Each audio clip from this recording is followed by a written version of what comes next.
Hello YouTubers out there, this is Jerry Sutterby at the movies. So I'm going to sound like a broken record again, and well, that's the way it goes. I've been posting a lot more videos on my other channel, but this one I'm going to reserve for this particular channel. For those of you who don't know, I do have a separate channel called Pseudo Film Critic, and I think I keep forgetting, but I'm going to try to set up a link under this video so you can see that channel. Anyhow, so what are we talking about here is the broken record of movie remakes. I've talked about remakes endlessly. I'm sick of talking about them. Every week somebody's trying to do a new remake of something or the other. Let's be thankful that I'm looking right now at my little collection of movies. Certain movies that have not been remade. Thank goodness. Alfred Hitchcock's Vertigo. Koyaanisqatsi. I don't see how you could remake that one. If you haven't seen that film, fantastic movie. Apocalypse Now. Gone with the Wind. It was a TV movie sequel, but that's about as far as I went. Easy Rider. Lost in America by Albert Brooks. Nobody's remade Albert Brooks movies. Thank goodness for that. Twilight Zone the movie.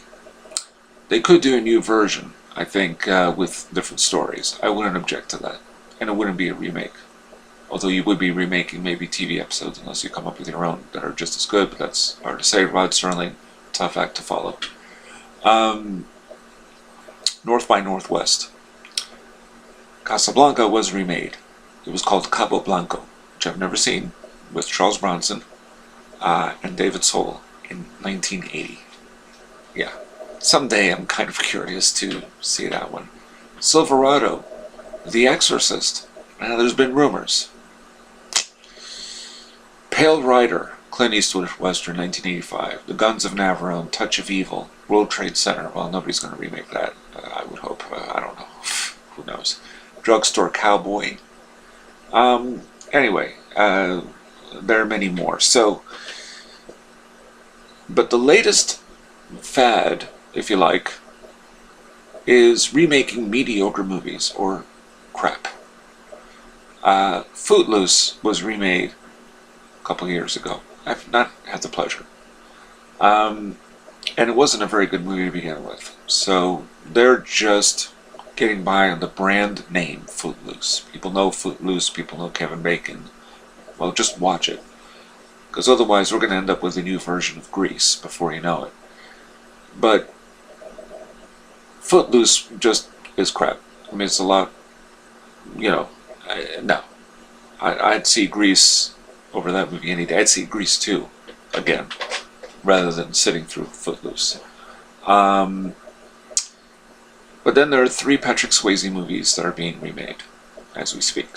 One is coming out this Christmas. Oh, I'm sure you all can't wait for Point Break, the remake of the 1991 film that I thought people forgot about, to be honest with you. It was a box office success. Starred Keanu Reeves and Patrick Swayze. Keanu Reeves being a cop, undercover. And Patrick Swayze is a surfer. I don't remember the story. I don't remember if it had something to do with drugs or what. I don't remember. I don't care. I don't care to see it again, so who cares? But it did have a good director, Catherine Bigelow, who did better films than that one. That's being remade. And it was remade, I should say. And it's coming out this Christmas with people I'm not aware of as far as actors, except for Ray Winstone. But why? And since when is Point Break that title that people kind of just, oh yeah, Point Break. Yeah, that surfing movie. Remember that? Keanu's the cop. I mean, are you kidding? I never thought that movie had any sort of status beyond its box office performance. Because some movies that do well at the box office aren't exactly remembered for generations. They might do well for one reason or another, not necessarily because of quality. It's a mediocre movie. I have no interest in sitting through it again, that's for sure. So that's one, and it's coming out, and I saw the remake, and it looks about as bland and anonymous and just like any other type of, with really grimy, rain-soaked visuals. I mean, it looks like it's just an entirely different movie, which is fine, but if you want to do an entirely different movie and something grittier, Don't call it Point Break. There are lots of other screenplays out there, people. Come on. Go after them. Seek something unusual. There's that book, A Confederacy of Dunces. Make that movie.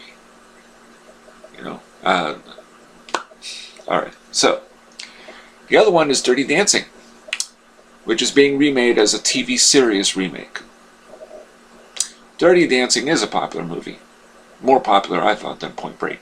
Probably the only other movie more popular than that in the Patrick Swayze canon, I would say, is Ghost, which is a fantastic movie, and Roadhouse, which is a Saturday, afternoon type movie. And that's the other one being remade. But Dirty Dancing, a TV series remake, again. Huh? Can you explain to me who decided that they needed to make a TV series out of that? And why did they wait so long? I mean, it used to be that a movie, when it came out, if it had a TV series, it kind of followed shortly thereafter, within a couple of years, if not sooner, just to coast, on the success of something. But, now we're talking almost 30 years, pretty soon, since Dirty Dancing, and just now they're doing a TV series remake. Okay, so now the only one that seems of interest to me is Roadhouse, because it's a remake with Ronda Rousey. And she'll be, I assume, in the Patrick Swayze world. That's not a bad thing. But they could have called it something else. I mean, if there's going to be a movie of Ronda Rousey as a bouncer, it doesn't have to be a remake of Roadhouse. You see what I'm saying now? If you have similar ideas, and everybody has similar ideas here and there, and whatever, it's how you do it that sets it apart. Do something different. There's nothing wrong with Ronda Rousey as a bouncer. I think it's a terrific idea. And we should have that. It's not like I'm not trying to advocate for female empowerment, but we need more movies with women taking center stage. Not enough of them, really. And that's a good idea, but it doesn't have to be called Roadhouse. So that's 3. As far as I know, nobody's considering remaking Ghost. That would really piss me off, because you can't really... For me, that movie balances comedy, thriller, romance beautifully. It was just so well made and so well done and beautifully acted by all 3 principal actors, including Whoopi Goldberg, Demi Moore, and Patrick Swayze. You can't improve on that. I mean, I don't think there's any need to. But it wouldn't surprise me if some studio exec decides to. So I don't know what's going on here with parading on 1980s crap. But it seems that that's what's going on. We're remaking crap.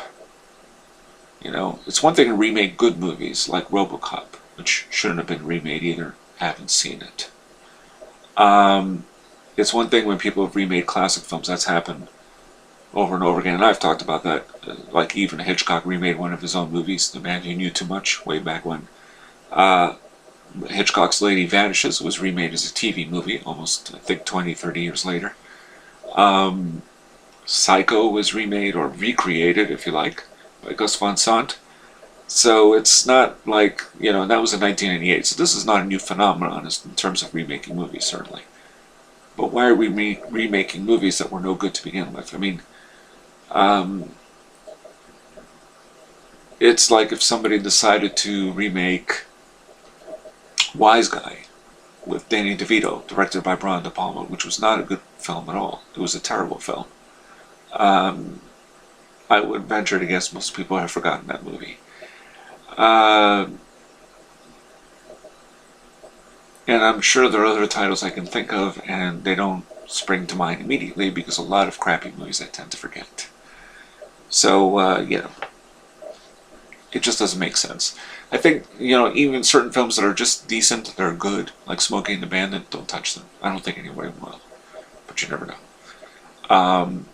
But it seems like it's mostly 1980s type flicks, so don't be surprised if we see a new version of, well, we saw one of Red Dawn. Yeah, there's really nothing more to say. Alright, this is Jerry Sadovia at the Movies, signing off.